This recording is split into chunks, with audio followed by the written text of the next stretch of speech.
Salut tout le monde, c'est Jinji, on se retrouve pour la suite des mondes d'aventure. On va explorer le troisième monde d'aventure, c'est-à-dire la terre de la grue, voilà, Land of the Crane, qui est de la fantasy d'Extrême-Orient, où en fait on a une espèce de rapprochement, de perspective d'aventure avec un système de féodalité propre à la culture des daimyo, des généraux et des gens en dessous, d'une certaine vassalité, tandis que vos personnages vont peut-être être des personnes qui sont de rangs différents et avec différents horizons, ils auront pour ambition en fait de partir à l'aventure, apporter la gloire aux daimyo, puis à leur clan, puis ensuite à la région dans laquelle ils sont, avec la perspective dans cet ordre et pas autrement. Donc, il y a pas mal de choses à dire là-dessus. Déjà, je pense que la team Wibistan va beaucoup apprécier. Ceux qui voulaient en fait de l'arsenal qui est beaucoup plus concentré sur l'extrême-orient, donc le Japon, ça va. Ensuite, en matière de données, évidemment, les régions sont inspirées du Japon. Il y a une partie qui est un peu plus éloignée, qui est inspirée de la Chine, tout ça, mais qui a aussi en fait une poche de petites peuplades ou d'individus qui vient beaucoup penser à des étrangers ou des gaijin, comme ils auraient tendance à le dire, les Japonais.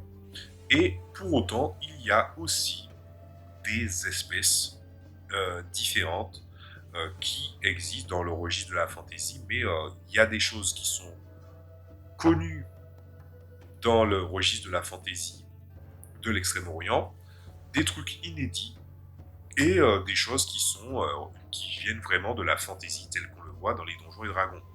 Dans les espèces jouables, vous avez les humains. Ensuite, il y a une autre espèce, ce sont des hommes hérissons sentients. Voilà. Ensuite, vous avez une race de démons qui dégagent toujours de la fumée par la bouche et qui ont des cornes et qui ont un lien avec la magie, mais qui sont mal vus à cause de leur héritage. Et vous avez aussi les kobolds, voilà, les espèces de petites créatures reptiliennes qu'on voit dans les Donjons et Dragons, et qui chevauchent des lézards. Et c'est peut-être là où je dirais qu'il y a une petite faille dans le jeu de Land of the Crane, c'est qu'ils disent que ce sont des chevaucheurs de lézards, mais ils ne précisent jamais c'est quel genre de lézard. Moi, je pensais que c'était des espèces de lézards raptors ou des espèces de varans, donc des dragons de Komodo. Et en fait, j'ai essayé de chercher dans les différents livres de bestiaires pour essayer de voir à quoi ça correspond. Il te dit chevaucher des hommes lézards. Donc peut-être que c'est laissé à ta discrétion, mais ils sont connus pour être d'excellents cavaliers. Et puis, tu as l'influence de certaines créatures, de certains peuples à l'extérieur, inspirés de la Chine ou inspirés de la Corée. Donc, à partir de là, vous avez pas mal de choses qui s'ouvrent à vous. Et avant de parler des petits détails des choses que vous allez pouvoir jouer, je voulais aussi parler du fait que quand tu commences une aventure, ils ont fait un système de corrélation entre les bénéfices que tu as de commencer une aventure à un certain âge, à quel niveau ça correspond, et il y a des niveaux de difficulté qui sont mis en avant. C'est un petit truc qui fait beaucoup penser à Ryutama dans un certain sens, où le moment où ils partent à l'aventure en général, pour les plus jeunes, c'est 16 ans, mais il peut y arriver que d'autres vétérans viennent sur le chemin de l'aventure, ou qu'ils ne sont pas partis à l'aventure plus tôt, mais partent beaucoup plus tard. Et du coup, cette perspective de prendre en compte l'âge, c'est quelque chose qui est très peu vu dans les settings de JDR, excepté WinQuest évidemment. Et je trouve que c'est quand même quelque chose de bien mis en avant. Alors, il existe évidemment trois catégories de rôles. Les rôles mystiques, les rôles experts et le rôle guerrier. Alors, le rôle guerrier, vous vous en doutez, vous avez des moines qui sont des espèces de moines bouddhistes. C'est des Soei, je crois qu'ils s'appellent, qui se battent des fois avec une naginata ou avec pas mal d'armes. Vous avez des samouraïs, vous avez voilà, différents combattants. Voilà. Et puis, vous avez, en matière d'experts, vous avez une espèce de de 10 heures de bonne aventure, qui en fait se fait passer pour, en fait, qui est une espèce d'escroc qui utilise son charisme et aussi son sens du dialogue pour se sortir de certaines situations, mais dont sa lecture de la divination n'est pas forcément aussi naturelle qu'il le croit. C'est-à-dire que il y a une petite portion de surnaturel dans ces divinations. Ça ne vient pas de nulle part. Évidemment, on ne peut pas parler des experts et des spécialistes de la discrétion sans parler évidemment des ninjas. Et voilà. Alors, ensuite, dans la partie adepte, évidemment, vous avez les onyoshi, vous avez les différents mages taoïstes et tout, et le fénisme, je crois, qui est un truc qui se rapproche du bouddhisme, etc., etc., puisque pour la plupart des adeptes, et aussi certains experts notamment, parce que je crois qu'il y a un moine chez les experts ou chez le guerrier, je ne me rappelle plus trop, dont le but ultime c'est d'atteindre l'illumination. Voilà. Ensuite, en matière, si je vous ai parlé de tous ces secteurs-là, des rôles que vous pouvez interpréter, il existe des clans et différents mouvements, idéologies ou pensées, donc des groupuscules qui sont plus ou moins connus du monde, mais dont vos personnages vont faire partie. Et donc, par exemple, chez les ninjas, il y a les ninpo, donc c'est différents fonctionnements. Alors, normalement, le ninpo, c'est tellement utilisé dans les œuvres de fiction pour désigner des techniques qui sont spécifiques, mais c'est plutôt les ninpo dans le sens, c'est plutôt quelle est l'école de pensée, de fonctionnement qu'il y a. Vous connaissez les rangs mieux que moi, Genin, Chunin, Jonin, etc., etc. Donc je veux dire que franchement, ce setting-là pour la team Whipistan, pour les gens qui aiment beaucoup le Japon, une espèce de Japon fantasmé, c'est plutôt intéressant. Et je vais pas mentir, je pense qu'il n'y a pas une classe dans tout ce qui a été proposé que je n'aurais pas envie de jouer à un moment donné. Les classes sont bien faites, les différents groupuscules ou mouvements auxquels appartiennent les personnages ont chacun leur lot d'intérêt. Les adeptes eux-mêmes qui ont des fonctionnements, on va dire, spirituels ou idéologiques différents se voient d'avoir des magies aussi qui sont différents et qui sont proposées à la fin du jeu à peu près. Et en fait, en matière d'adversaires que vous allez rencontrer, évidemment, il y a des bandits de grand chemin, des menaces d'un royaume envers un autre, parce que même s'il y a le daimyo qui prend les quotas de récolte du riz ou de la monnaie qui est récupérée des différents fiefs, mais il y a quand même des luttes intestines, des assassins qui sont envoyés, des courtisans qui sont envoyés aussi. Toutes ces choses-là sont des choses qui existent bel et bien, et votre chemin de l'aventure, les circonstances, vont dépendre des intérêts des différents endroits. Endroits qui sont... Alors, c'est très paradoxal parce que c'est le setting où le monde est le plus mal dessiné sur une carte, mais en même temps, c'est le setting le plus détaillé et le plus intéressant. Donc il y a différents endroits avec des chefs, avec des clans, il y a même des alliances, parce que oui, telle personne a fait marier sa fille au responsable et ça a créé une alliance solide. Donc du coup, la distribution du jade est plus facile vers ce royaume-là, parce que le royaume auquel ils se sont alliés a plus de jade. Le jade a une importance, vous allez comprendre. Et puis aussi, il y a aussi une revisite du système monétaire où tu as des espèces de pièces qu'on appelle un singe. Et en fait, tu peux la casser en deux et ça fait une espèce de moitié-moitié. Voilà. Et puis tu as une espèce de papier, tout en sachant qu'il y a un fonctionnement en mode. Comment dire ça? Un fonctionnement en mode.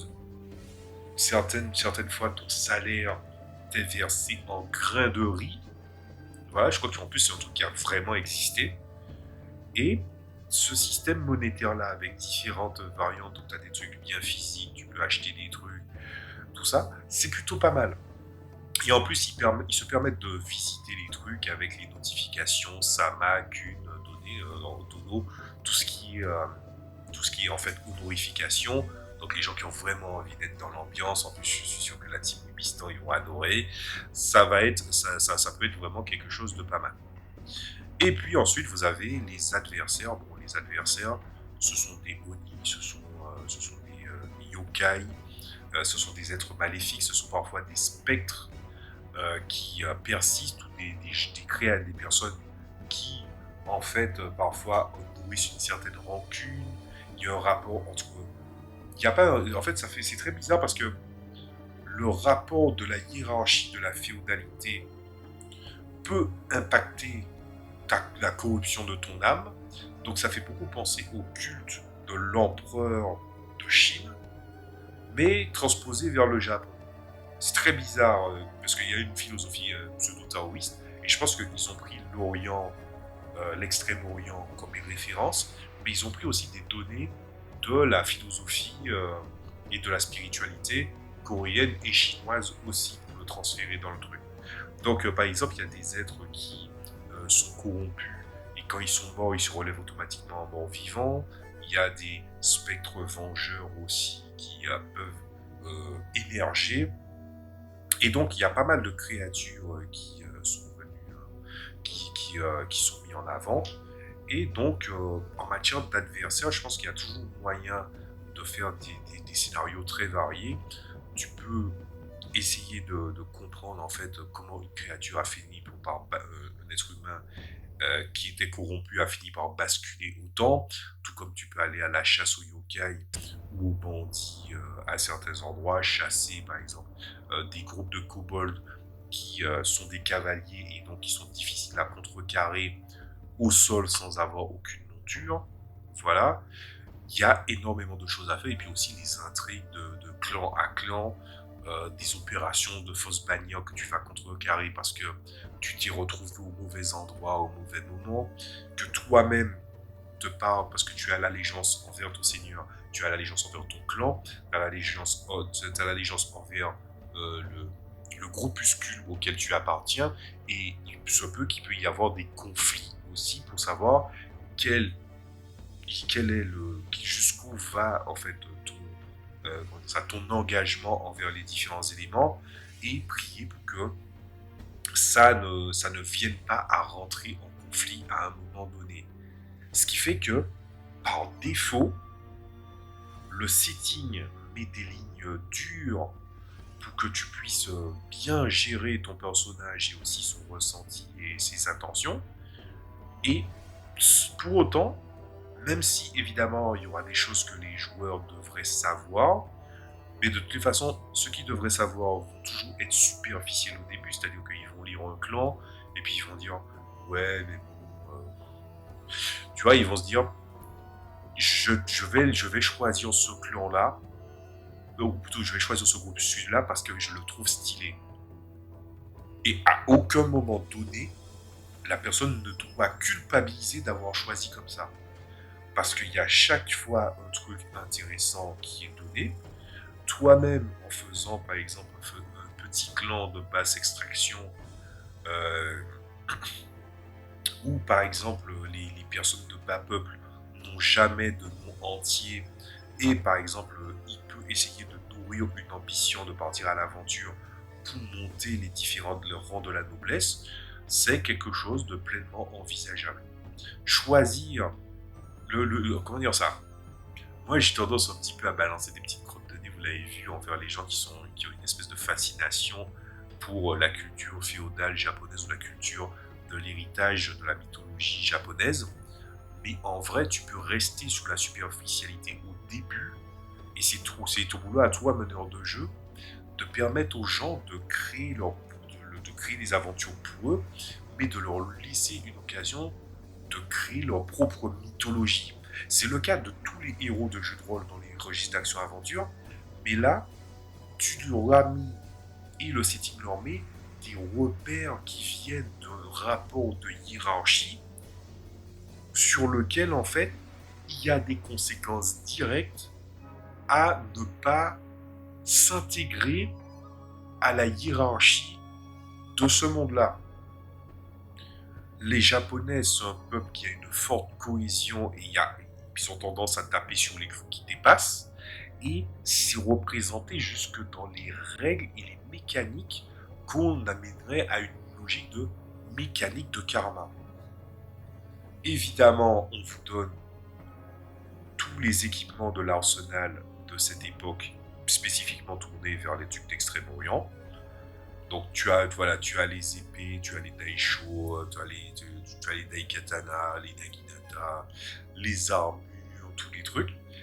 Et puis évidemment, si tu veux compenser avec certains objets qui viennent de l'extérieur, tu peux. Parce qu'il y a littéralement des gens avec des profils européens, mais qui viennent d'un royaume plus ou moins voisin, donc il y a possibilité que tu le fasses. Et puis évidemment, tu as la petite arbalète, la chuconue, s'il y a besoin, me semble-t-il.